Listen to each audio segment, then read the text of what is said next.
Hi everyone, and welcome to the channel. I finally decided on a replacement for my Bransty layout. More on that in another video. But before it gets recycled, I thought I'd do a short series in the origins of my first ever layout, how I made it, and the things I learnt along the way.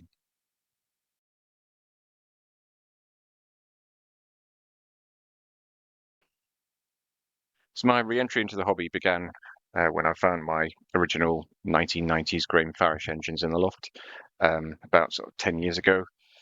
And after sort of getting them working again, with a little bit of help from my brother-in-law, I decided I'd quite like to have a layout again. Um, and so I treated myself to some, it was like a Graham Farish starter kit.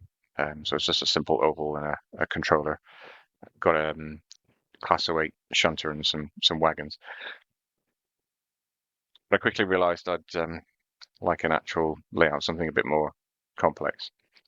I bought a few layout ideas books from Pico and a few others, and kind of settled on this Pico plan for a double oval with some sidings. I drew this up in SCARM, which is a really useful free bit of software that allows you to draw layouts in various different scales. It comes sort of preloaded with lots of different track from sort of Pico, Kato, Hornby, and I've used it on all my layouts. Quite a lot of time I sort of spend just just making layouts. I know I'm never actually going to make them, but I quite like just drawing them up just for the fun of it, really. I hopefully had an old bit of chipboard, which was also in the loft, which was the correct dimensions to fit the plan, and so I decided to use that.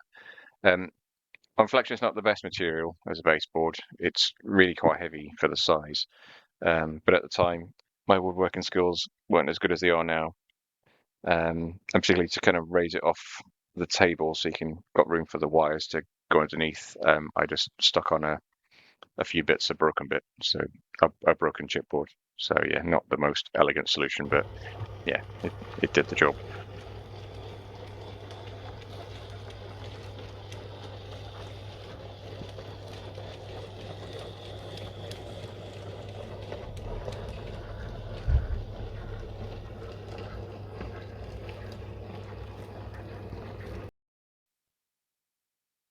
We used Pico Code 80 track for the one and only time. Um, yeah, I find it doesn't look as good as Code 55 that I now use now, and I have used on every other layout. I also find it more difficult to manipulate. So the Code 55 track is embedded into the sleepers. So the actual track is the metal bit is the same height on both types. The only difference is on the Code 55, it's embedded into the sleepers, which makes it a lot more robust when you're cutting it. So you don't have that thing that I found with quite a lot of the Code 80 track is when the sort of the rails come away from the sleepers. You don't get that as much with the Code 55. It seems to be much stronger. On the corners, I use set track to keep it simple.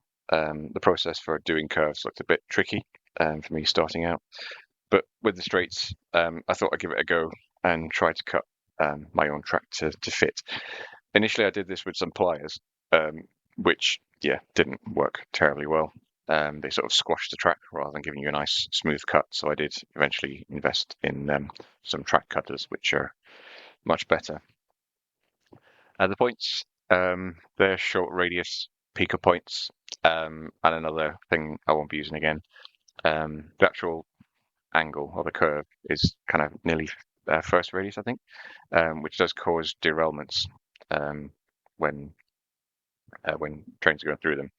But the main problem I have with them is that they rely on electrical contact between the point blade and the main track to provide that connection.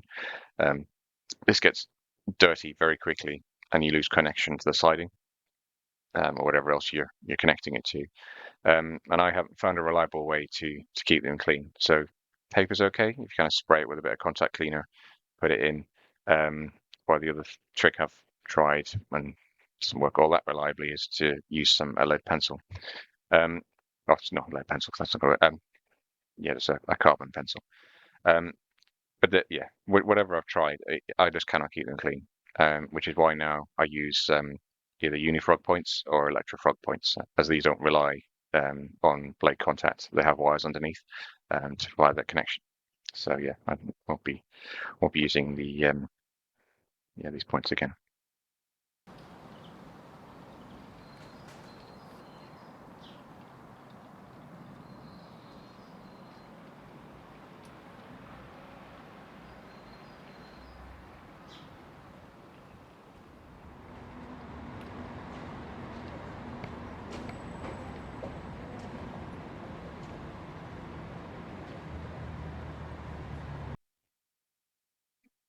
Ballasting was relatively straightforward initially. I read a lot about how hard it was, but it seemed to go okay. So I used a ballasting applicator to spread the ballast and then smoothed it in place with a brush, wetting it, then applying generous amounts of 50/50 water PVA.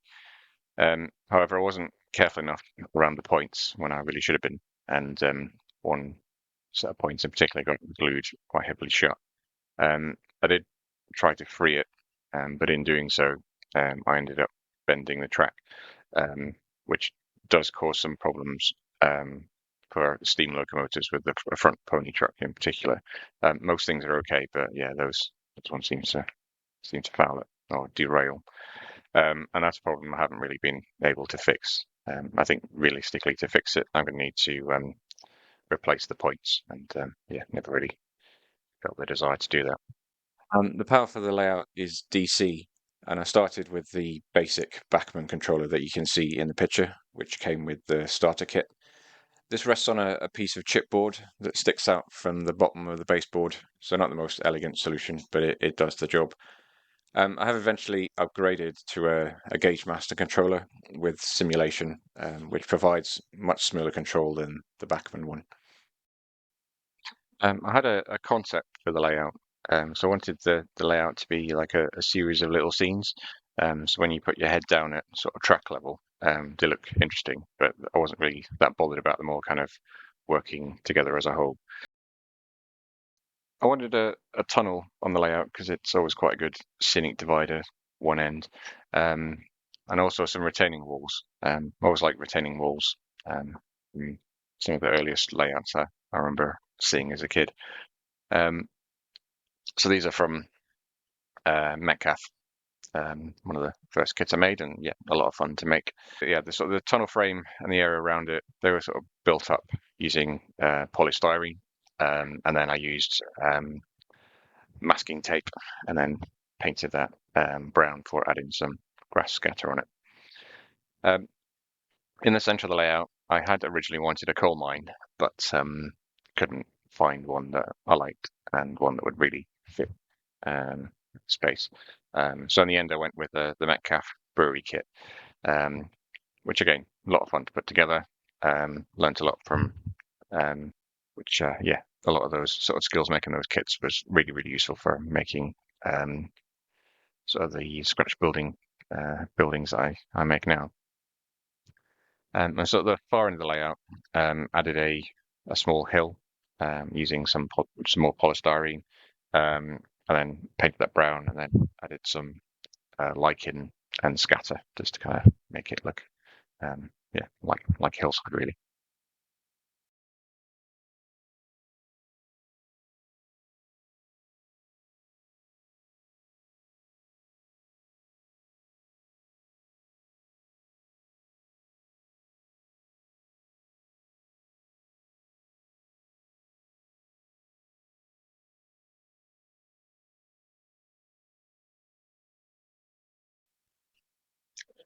I think it was around this time that everything changed. Um, so I had a Christmas present, which was the book on the Railways of Whitehaven by the Cumbrian Railways Association. Um, and that got me thinking, could I tweak my layout design to represent something like Whitehaven Station or Bransty as it was originally? There are obvious differences. The tunnel beside Whitehaven Station is single track. On the layout, it's double track. But the station is right beside the tunnel entrance, as it is on the plan that I was originally working on. So I thought I'd give it a go and see what I could come up with. Incidentally, if you are interested in layout designs to fit this space based on Whitehaven Station. I have done another video on that, so I'll put a link in the description. Yeah, and so I started by thinking, well, could I model the Bransty station building? So to do that, I used some Metcalf stone sheets just for the back, cut out little areas for the windows, put a bit some windows in, which was fairly easy. And then the more tricky bit was to mock up a canopy like that existed on the original Bransty station. So to do this, I kit bashed a Metcalf canopy kit, and basically cut it in half to fit the length of the platform, the building. That was quite tricky, but yeah, it was quite satisfying in the end to kind of get something that looked reasonably similar, and actually, yeah, looked quite good, I think. I painted it in LNWR colors. Found a link on the internet to a website that kind of shows the various different pre-grouping companies' colors. So I kind of found an appropriate match for those, and then painted that. And with that done, I added some decoration. So LMS posters from a supplier on eBay, I think. Some doors, some station staff. Yeah, to kind of give it a little bit more life. The signal gantry is from PD Marsh, I think, and that's sort of as good a representation as I can get of yeah, the actual signal gantry that used to be right outside the tunnel entrance. And beside the signal gantry is a signal box from Metcalf, and that's connected to the platform by a simple barrow crossing made using little bits of card painted brown. And yeah, I think I'll leave it there for now. We've still got plenty more to cover. So I've got my first scratch builds, some of the further attempts I've made to make the layout look more like Whitehaven, some of the finer detailing, which was a lot of fun to do, and some of my attempts to try and improve the general running reliability of the layout. Hope you've enjoyed this latest video. If you did, please leave a like, consider subscribing, and maybe leave a comment below, and I'll see you all next time.